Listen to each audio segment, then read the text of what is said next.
In episode 1, a voice on an intercom asks a woman who she is. She'd fallen asleep on a boardroom desk and she seems really groggy as she wakes up. The voice asks if she can take a brief survey of 5 questions. The room is locked and she says that she won't take the survey. She wants to get out of the room. She finally agrees to answer the 5 questions. First question is, who are you? And the woman doesn't seem to know. Where was she born? She doesn't know. She's distressed at this point when she doesn't know the color of her mother's eyes. She only knows the answer to one question, and it's not a personal one. Eventually, the man on the intercom tells her that she got a perfect score. In the next scene, the guy, Mr. Scout, who administered the survey, is crying in his car.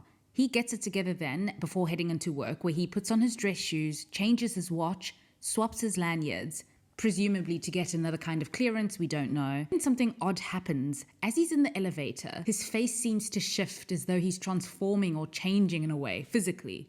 But he remains the same looking guy. Something has happened though. He appears to have gained some confidence. The name on his desk says Mark S. Allentown. He has some friendly enough banter with his colleagues Irv and Dylan. Mr. Milchek, their boss, asks Mark if they can chat, and they go to a lady's office. Her name is Harmony, and she's the bigger boss. Mark assumes that this is about him acting as department chief for the day. PT, his colleague, is no longer with the company and they can't disclose why. So anyway, Mark has the job for now. And it seems that PT and Mark were close, but Mark says that he's fine. Then we get to the scene that showed at the beginning of the episode. Mark is asking the redhead lady some questions, the new trainee they call her. Irv sees that the woman is agitated and he says that that's not supposed to happen. Mark tells the woman that her name is Helly and she's at orientation, having been hired for a position on the severed floor of Lumon Industries. Helly still wants to be let out and Mark is trying to calm her. He tells her that a few years ago he also woke up on that same table. The person behind the voice that he heard was PT's. The rule, though, is that if she asks to be let out 3 times, she can be let out. And so he leads them both to a stairwell so that she can leave. She goes through the door, but she comes back to the same spot. Because remember, this inner version of herself exists in Lumon. And even though she is the same person as her outside self, there is only one person. Because the memories are all split, this version of her can never leave. This version is made to stay in Lumon. He tells her that she left, but she came back. This mechanism will become more clear as the show unfolds. Helly is then made to watch a video, and in it is a recording taken 2 hours prior.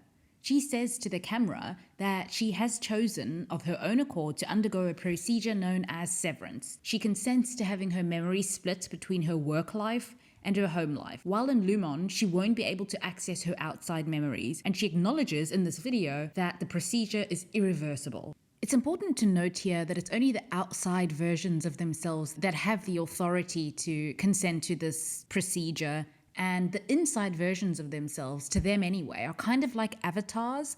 They have very little to no agency whatsoever, and they can't decide that they don't want to be a part of this program anymore. There is an illusion of choice for them, but we're going to find out in a bit why it's an illusion. That evening, we see Mark shift back in the elevator, seemingly into outside Mark, and he leaves the premises. On the windshield is a gift card from Lumon and a note telling him that he slipped on a projector slide and hurt his temple. This is a lie though. He actually hurt his temple when Helly threw something at him. Of course, outside Mark won't remember that though, so the note is a made-up story to account for his head injury. He then drives home where he lives alone. We found out that he'd forgotten that he had a dinner date with his sister, and on the way in the car they talk about his injury, and his sister asks did they leave a note with an explanation. He says that they did, and when she asks where he's going, as though Mark's work self is a third person, he says Pip's Grill. So it seems to be a regular occurrence that he gets notes explaining some injuries and gift cards. Mark was a history professor, and he had this philosophical discussion with his friends, but he doesn't seem to really fit in, and we learn that Mark has been with Lumon for 2 years. He's in corporate archives, he says. The severance procedure makes his friends feel a bit awkward, but they're fascinated by it. And Mark explains that both of his selves, even though they are disconnected, are still him. It's a controversial decision among his friends, but they do support him. So Mark lost somebody, and we find out later that it's his wife, and his sister finds out that he hasn't been going to therapy. She tells him then that forgetting about her for 8 hours a day is not the same thing as healing. This might explain why he was crying in his car going into work. He is still grieving. While he's at his sister's, he's having a midnight drink of water when he spots someone and he goes out to look, but the person seems to disappear. He tells his sister then that there was a businessman standing in the yard the night before. Mark says that the guy looked right at him as though he knew him. While he's at Pip's, a guy comes to sit with him and he says that he's PT from work. Mark says that that's impossible, and PT says that bypassing the implant wasn't easy. He had help. And he also thinks that the Lumon people are after him. He hands Mark a note then and he says that nothing is what they say it is at Lumon, and if anything happens to him, what he knows needs to stay known. In this note is a card, and written in it is some information about PT and Mark's friendship, how they wondered what kind of men they were on the outside, because remember, their inside selves know nothing about their outside selves, and vice versa. He tells Mark that if he doesn't want to know what's going on down in Lumon, he won't force it, but if he does, there is an address on the back of the card and he should go alone to start to try and find some answers. So throughout the episode, Mark has been having this minor drama over the phone with his neighbor, Mrs. Selvig, who keeps putting her bins on Mark's side of the sidewalk. When Mark comes home from Pip's this evening, there is a reveal that Mrs. Selvig is actually his boss. We're not sure if she herself is severed. It's a pretty big coincidence, though, that she lives right next door, and there does appear to be some recognition on her face, but we don't know for sure yet. In episode 2, we see Helly's outside self before she's about to go in for her procedure, the severance procedure. It's an actual surgery where they make an incision in the back of her skull, drill a hole into it, and implant a chip in. After her operation, she gets some help experiencing the switch between her two selves. Post-op Helly is not happy though. As Mark is polishing his picture frame, he notices that PT is still in the office group photo. He removes all of the picture frames from the desk so that he can take new ones with Helly there. Mark explains the job to Helly then. She basically sorts numbers. It seems to be a busy job, but we don't really know what the job quite entails, and neither do they. Helly asks that if she's really unhappy there, can she quit? And Mark tells her that if she's unhappy, she can submit a resignation request with her outside self, but those tend to be rejected. The colleagues play a team building game to get to know Helly. She has too many questions for everyone else's comfort though. Mark admits that he broke protocol by removing the PT group photographs, and the loss of PT upsets him, but he's shut down by Mr. Milchick when he asks too many questions or shows too much emotion about PT no longer being there. Helly does notice this about Mark though, and she asks him if he's okay, or if he's going to check if PT is okay. Mark says that he won't. Helly says that she quits and she tries to write a letter to her outside self. The alarm starts going off then when she gets onto the elevator. Someone is about to take her away, but Mark comes just in time and says that it's his fault. She's safe for now, but then Mark has to be reprimanded. He's sent down a long passage and his boss is at the end. In his outside life, Mark is on a date, and the lady he's with mentions that half the town works there at Lumon. She's curious and she asks if it doesn't mess with his head, having had the procedure. He says that that's actually the point. After the date, he has an argument with some kids who are protesting Lumon. You see a lot of people in the town are against the severance procedure and Lumon, and they're quite vocal about it. So there are these activists handing out pamphlets and protesting on the streets as well. And later, his neighbor, Mrs. Selvig, comes over with some biscuits. It's also notable, I guess, that almost every time we see Mark outside of Lumon, he's drinking. Not in a fall-over drunk state, but it's just very noticeable. When he's in his car, he happens to see the pamphlet protesting Lumon, and he decides to call in sick, saying that he has a stomach bug. The bosses talk amongst themselves, questioning if Mark really sounded ill, and that the timing is funny. Mark, meanwhile, goes to the address on the back of PT's card, and it's an old greenhouse. At the office, meanwhile, one of the guys, Irving, has an hallucination or a daydream, and he has a momentary freak out. He gets sent to the break room for a wellness check. Helly, still, much like the rest of us, has no idea what her job actually is. On the outside, PT tells Mark that he's been making a map of the different departments inside Lumon. He starts crying then, and he calls it reintegration sickness, as in that's what he went through when he resigned from Lumon. PT then describes what is called the break room to Mark, a room that the employees should go into when they don't act right. And he has a recording of Mark in the room, apologizing over and over, begging for forgiveness. Supposedly, this recording was taken in the break room. Obviously, outside Mark has no memory of it. So if inside Mark were suffering and unhappy, outside Mark wouldn't know any better. While waiting for his checkup, Irv meets a colleague, Bert, from the design department, and they strike up an easy conversation before Irving gets called in. He sits as a lady reads some facts to him about his outside self, about how generous and friendly, about how well liked his outside self is. He can swim and he enjoys film. Inside Irv, though, can't show any outward emotion about the facts. If he responds, then 10 points are deducted. He's not allowed to talk or respond at all to this information about his outside self. One day, Haley seems to get the hang of the job, as in she sees the scary numbers that she's supposed to see. Mark brings Petey over to his house. Petey seems to be suffering quite a bit from this reintegration sickness, severe nosebleeds and headaches, and in the bathroom, we see two versions of himself. He's possibly hallucinating this.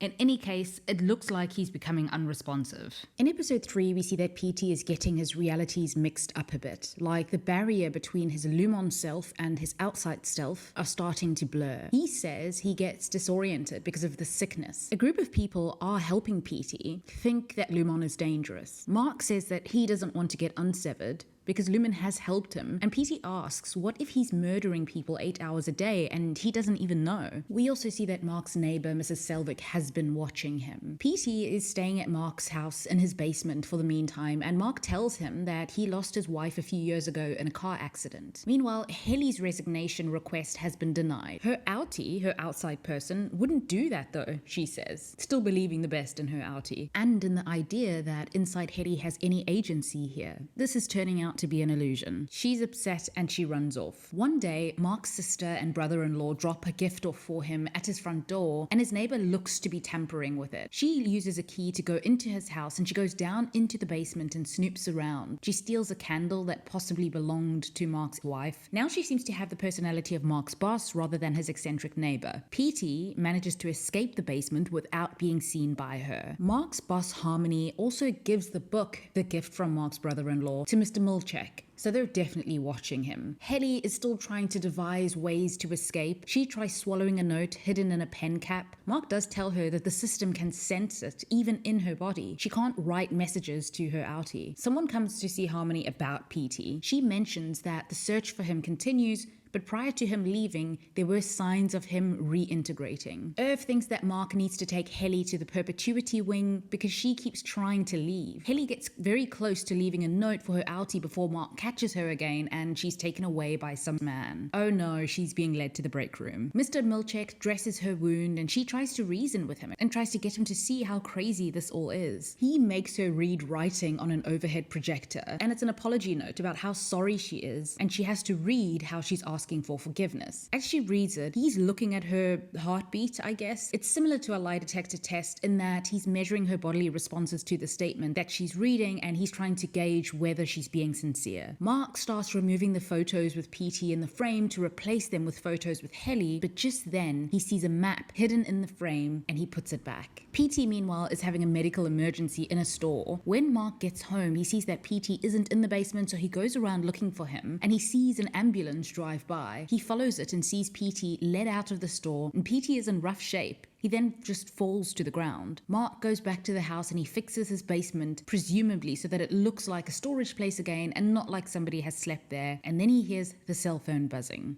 In episode 4, Helly is reading her apology and Mr. Milchek feels she isn't being sincere, so they'll try again in the morning. The next morning, she says that she's read the apology 300 times. He corrects her, saying that it was 259 times and that they need to continue. She's crying now and she goes off script trying to emphasize that she's really sorry, but she's not allowed to paraphrase. At the house, Mark opens Petey's phone and there have been missed calls from a blocked number. Bert from Optics and Design and Irving have a tender moment at the O&D department tour, and on his way back to the office, he sees the book that Mark's brother-in-law gave to Mark as a gift and that Mallory and Mr. Milchek had confiscated. Or perhaps Mr. Milchek just forgot it there. 1072 is the number of times Helly says that she's had to apologize. She also catches Mark looking at a map and she guesses that Petey was trying to tell him something. Mark puts the map into a shredder. Helly threatens to chop off her fingers unless they give her a video camera to film a message for her outie. Outie Helly responds in her own video saying that she gets to make the decisions, and if inside Helly ever considers hurting herself,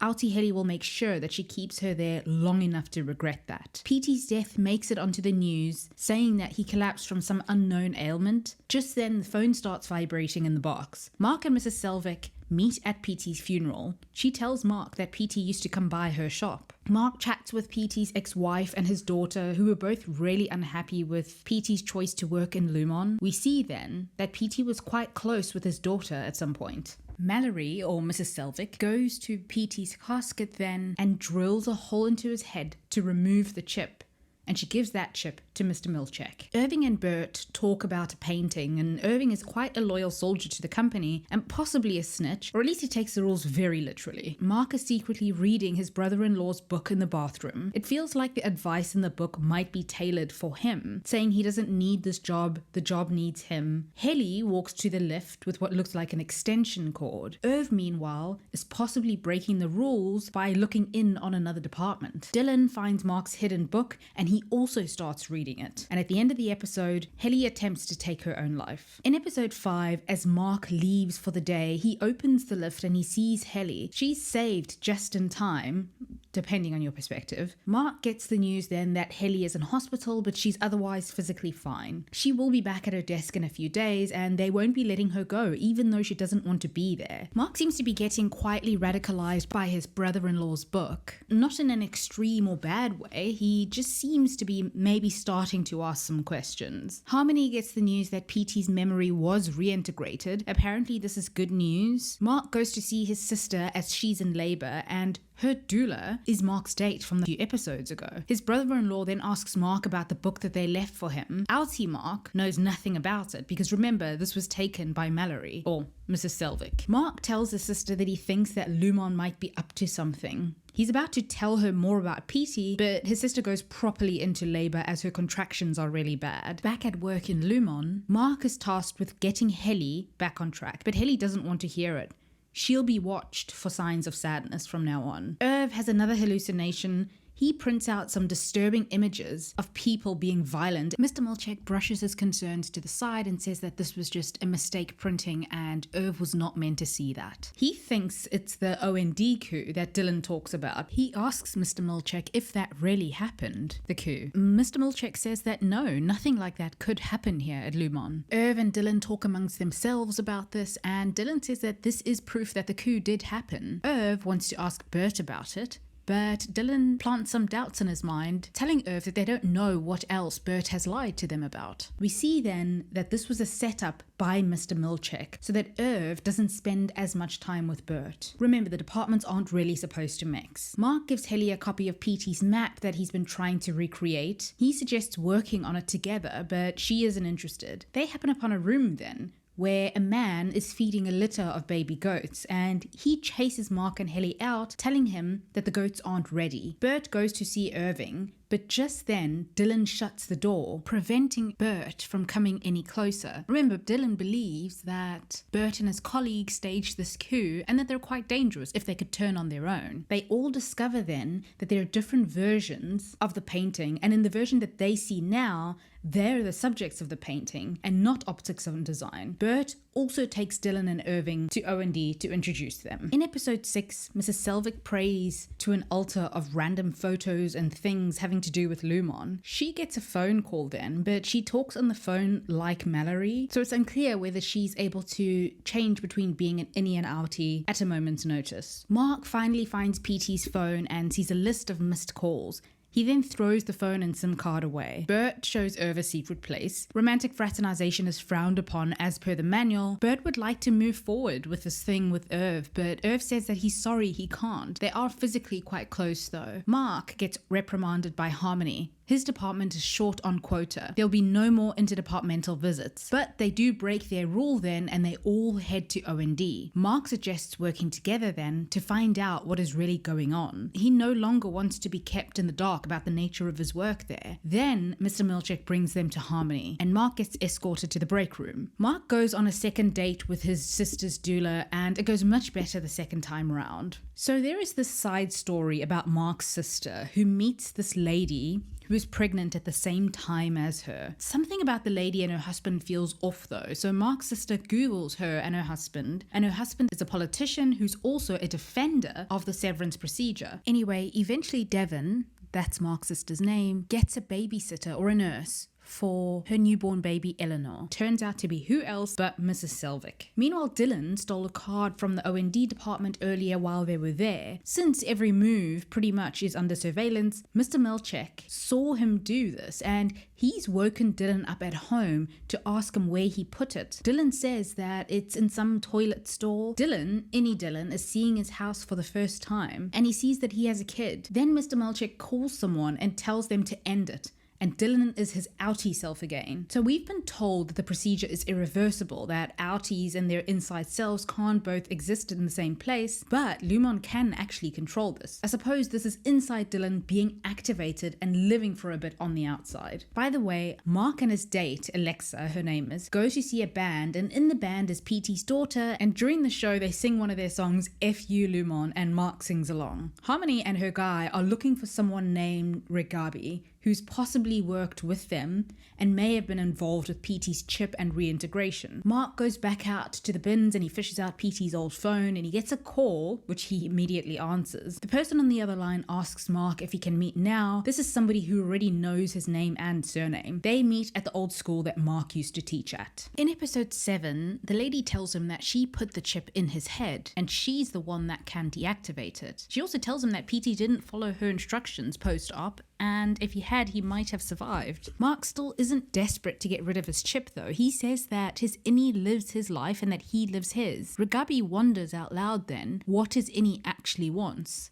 How can Mark know that the innie wants that life and isn't crawling to get out? This is the exact predicament that Helly is in. She tells Mark that he brought the innie into the world without his permission. Just then, one of the guys from Lumon, Doug Grainer, who's head of security, comes into the room, but before much can happen, Regabi beats him with a baseball bat. The bat is very bloody, so he's almost surely dead. She gives Mark Doug's security card and tells him to go home and wash his clothes. She'll be in touch. Mark goes back home and Alexa is concerned. Where has he been? He says that he needed to go for a drive. She asks him then if he'd like her to leave and he says maybe. As he's disposing of his clothes, Mrs. Selvig catches him and notes that it's not his usual time to take out the trash. At Lumon, Mr. Milchek finds the card that Dylan hid. Dylan gets to the office and he asks about the night before. Mr. Milchek says that it's called the overnight contingency, a safeguard that remotely awakens staff. Dylan asks about his son and he wants to know his name, but Mr. Milchek isn't giving anything away and tells Dylan that it would be best not to mention this to anyone. New protocol also has Mr. Milchek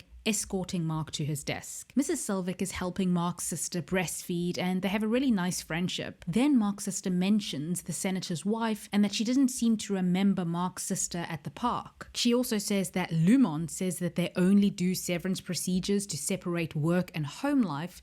But what if there were other kind of severances, she wonders. Mrs. Selvig starts asking about Mark and how he's coping with the loss of his wife. Dylan seems to be struggling a bit, he's distracted and his anger seems to be building up. Helly earns the team a music and dance party because she did really well, and while everyone is dancing, Dylan doesn't join. Eventually, the thoughts of his son are too overwhelming and he attacks Mr. Milchek, demanding to know his son's name. He bites Mr. Milchek as well. Afterwards, he tells the gang that they can be woken up. Mark then reveals his key card. Obviously, he just felt it in his pocket and he knows what it is, but he doesn't know why his outie left it there. Helly and Mark use the key card to open a room that looks like some kind of control room. They manage to steal some instructions for waking their innies on the outside.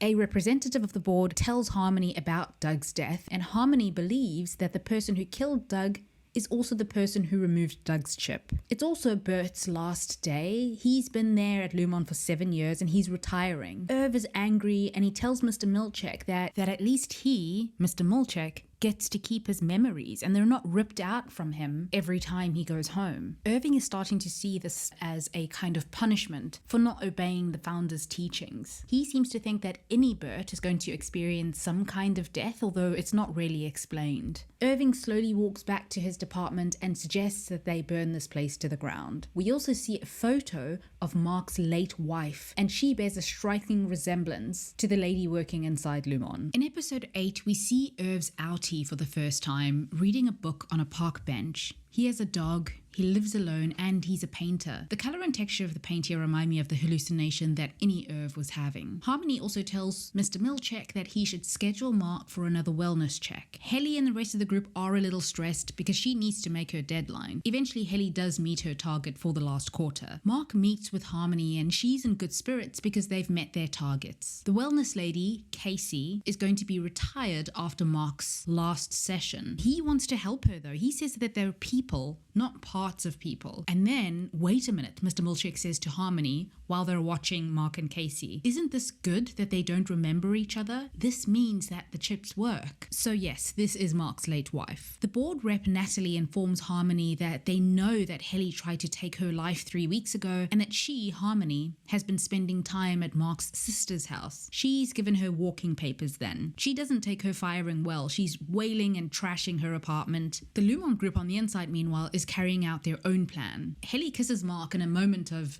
we might never come back, who knows what might happen to us. While everyone goes out, leaves the building, Dylan stays behind in the control room to monitor the on and off switches. Outside, at a party, Mark tells Harmony, or Mrs. Selvig, that he's thinking of quitting at Lumon. He doesn't think that he needs it anymore. She hugs him and tells him to do it, to get away from them. In the final episode, episode 9, the plan works and a lot happens in a short time. Mark suddenly doesn't really know where he is. Remember, the innies don't have any memories or knowledge of their outie lives. Innie Irv looks like he's in his apartment for the first time, and it looks like Helly is about to give a speech. And her friend or colleague is a board representative from Lumon. She also meets Gabby, the senator's wife that Mark's sister ran into. Dylan, meanwhile, has to physically hold the switches in place to keep the others as their innie selves in the outside world. Mark runs into his sister, and at first he thinks that her child Eleanor is his. He carefully asks her how their baby is, because obviously he's not sure, and she answers, I assume you mean that in a it takes a village to raise a child kind of way. He asks her then if they're close, and he'd like to talk, but they're interrupted. Meanwhile, Irv is exploring his apartment. Obviously, he learns that he has a dog, and we see some military medals as well. While Helly is talking to Gabby and her husband, Gabby mentions that she couldn't have had 3 kids without Severance. And can you believe that people want to outlaw it? So, outside Helly has been palling around with pro-Severance types. I suppose this isn't very surprising considering her reaction to inner Helly's distress. Anyway, it's innie Helly now who is present and who has to pretend to be a Severance advocate too. Gabby's husband also tells Helly to thank her father if she sees him. Helly sees that she's pretty much the poster child for the Severance procedure, having publicized her story as a success story. So Mark is at his brother-in-law's reading of his book. He tells his brother-in-law that his book changed his life and opened up his world. Remember, this is innie Mark.